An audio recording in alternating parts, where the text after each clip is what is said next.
تو میرے بھائی اور دوستو،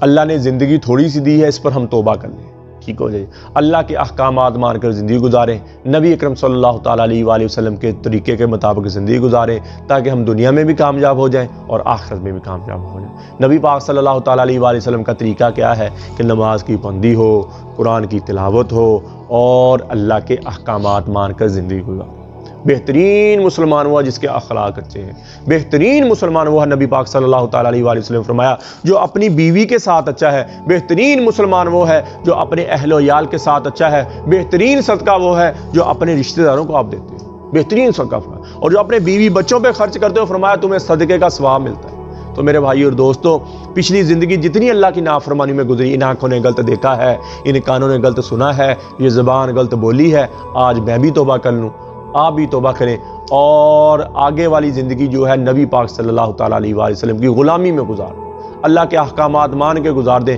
دیکھیں اللہ دنیا آخرت کے کیسے سکھ دیتا ہے، دیکھیں اللہ دنیا آخرت کی کیسے پریشانیوں کو دور کرتا ہے۔